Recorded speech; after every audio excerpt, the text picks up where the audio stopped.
ज़ुमरे में आता है, तो आपके खिलाफ तौहीन अदालत की कार्रवाई भी उधर स्टार्ट हुई है। देखें जी, जहाँ आपका मकसद ये है कि सारे पर्चे आप पे हुए हैं, तो वो तौहीन अदालत का क्यों नहीं हुआ, ये आप पूछें जजेस से, और इसका जवाब हमसे जजेस पूछेंगे और हम अपने हमारे वकला उसका जवाब देंगे।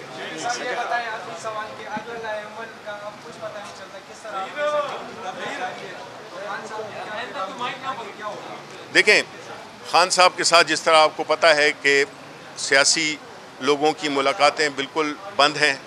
हम पिछले 10 हफ्तों से हमें नहीं मिलने दिया गया खान साहब के साथ। उससे होता क्या है कि उससे कन्फ्यूजन फैलती है, जो कि हमने देखा है कि ये शायद एक मकसद हो हमारी मुलाकात न कराने का, सियासी लोगों की मुलाकात न कराने का।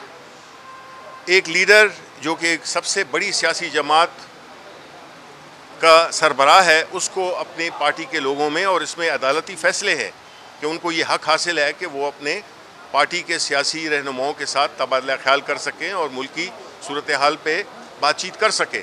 लेकिन वो रास्ता बिल्कुल बंद है। इसलिए चंद वकला, एक दो वकलाई हैं, 3 वकला हैं जो कि सिर्फ उनसे मिलते हैं, उनका सियासत से कोई ताल्लुक़ नहीं है, लेकिन वही जाके खान साहब को जो भी बात करते हैं, तो ज़ाहिर है कि खान साहब को तो और कोई तरीका ही नहीं है उनके पास कि उनको पता चले कि मुल्क में क्या हो रहा है।